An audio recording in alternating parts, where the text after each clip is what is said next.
Allez les amis, on va voir l'intérieur de ce Leapmotor C10.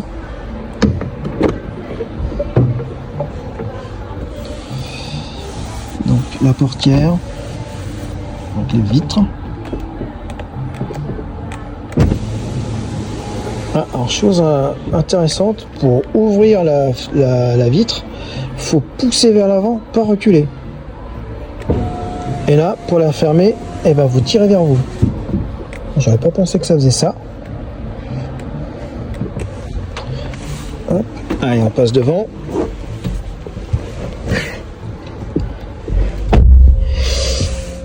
Ah, vous voyez le petit siège qui s'avance. Alors, qu'est-ce que je pourrais dire déjà, par exemple, côté matériaux, finition. Alors, on a quelque chose d'assez...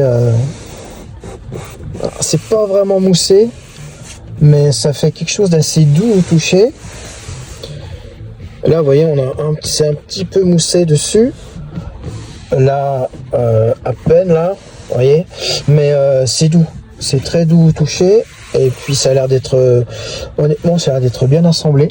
Non, qu'est-ce qu'on a là sur le tableau de bord? On a la même chose.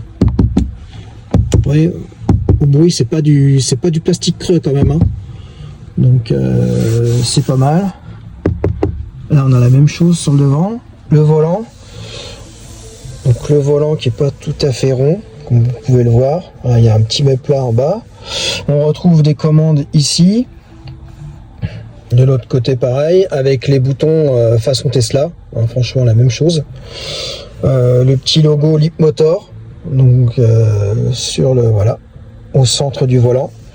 Derrière, vous avez une petite instrumentation derrière le volant, là. Donc, je crois qu'il fait dans les 8,8 pouces. Ah, donc vous avez toutes les informations que vous voulez. Et vous avez le grand écran à côté. Je crois qu'il fait de mémoire 14 et quelques pouces. Voilà, donc avec... hop. Donc là, vous avez tout le réglage du véhicule. Donc vous avez l'éclairage, porte-fenêtre, la charge, conduite. Voilà, vous avez tout, confort, mode sport, personnalisé. Ensuite, on a le type d'énergie, donc EV, EV+, carburant, puissance. Alors, je crois que celui-là, ça doit être le C10 Riv, je pense. Donc, c'est avec un genre de véhicule hybride. Normalement, avec la norme WLTP, il fait 900 km d'autonomie. Donc, ce qui est franchement très intéressant. Vous voyez, voilà, donc on la prend dans l'auto hold, système de contrôle de stabilité, contrôle de descente en pente, arrêt confortable. Ensuite on a l'ADAS. Donc vous voyez, donc on a tout là, centrage, voilà, contrôle de centrage de la voie, aide intelligente à la vitesse, alarme de changement de limite de vitesse, avertissement de dépassement de vitesse, alarme de dépassement de vitesse, contrôle de limite de vitesse. Ensuite voilà, on a le son, tout simplement, voilà. On a l'assistant Leapmotor. On a l'affichage ici. Voilà, donc mode clair ou mode sombre. Donc là, mode clair, ça donne ça. Ah, vous voyez, du coup, ça change aussi sur l'écran de devant.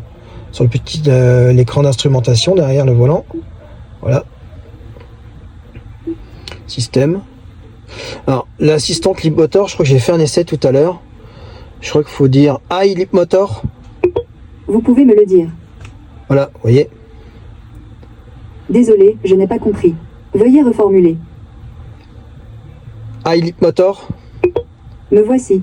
Peux-tu me descendre la vitre côté conducteur? Désolé, je n'ai pas compris. Veuillez reformuler. On va essayer. Descends la vitre côté conducteur. Ok, la vitre du siège conducteur est ouverte. Et voilà, vous voyez. Remonte la vitre côté conducteur. Ok, la vitre conducteur est fermée. Voilà, donc après vous avez la caméra 360. Alors, comme vous pouvez voir, c'est très fluide, hein. Ça marche très très bien. Ouais, vous avez 4 caméras là. Vous avez la caméra de devant, la caméra qui se trouve à l'arrière, la caméra qui se trouve sur le flanc gauche et la caméra qui se trouve sur le flanc droite. Voilà, donc hop, la ventilation qui est ici, donc ça fait comme Tesla, hein. Voilà, donc vous faites comme ça là. Vous glissez le doigt sur l'écran et puis ça vous met où vous voulez. Donc vous avez aussi les sièges. Voilà. Donc vous avez siège ventilé. Voyez. Siège ventilé et chauffant. Vous avez les deux. C'est position. C'est quoi? Ok. Ouais, donc là, voilà. On règle électriquement. On peut régler électriquement. Oui. Voilà. On peut régler électriquement de l'écran directement. Oui. Voilà. Hop. Allez, hop. On va passer à l'arrière.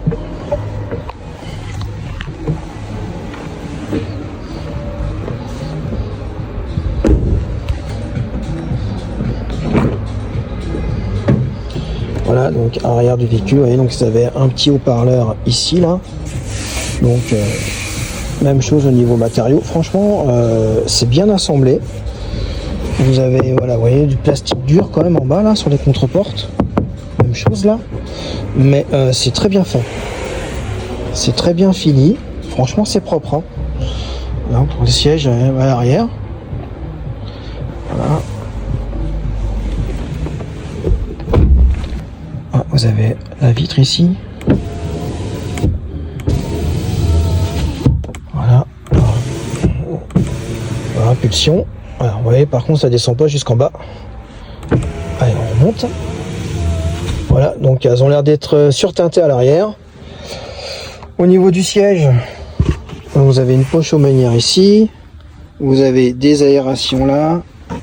Vous avez un port USB et un port USB-C. Voilà. Par contre, vous n'avez pas de petit bac de rangement. Donc là, vous voyez, vous avez d'éclairage. Vous avez des éclairages à LED là. Voilà. De chaque côté aussi. Ce qui est bien, c'est que vous avez aussi des poignées. Et vous avez le grand toit panoramique avec vélum. Je ne l'ai pas fermé, mais vous voyez, le vélum, il est là. Je vais vous montrer. Il est là, le vélum, là. Voilà.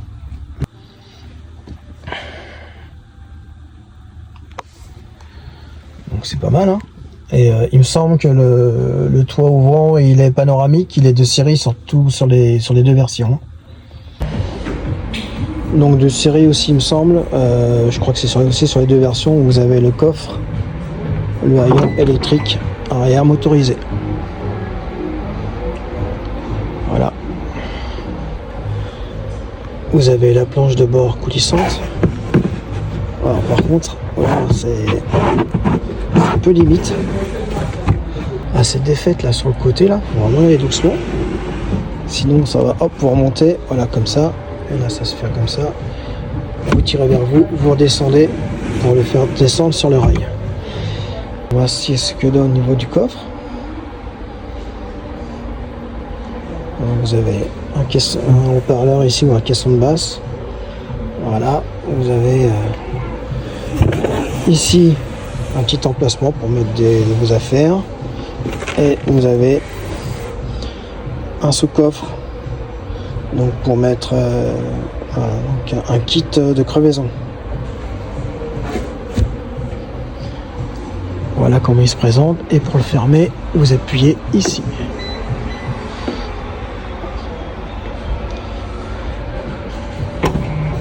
Et voilà. Voilà, donc dites-moi ce que vous pensez de ce Liquator C10.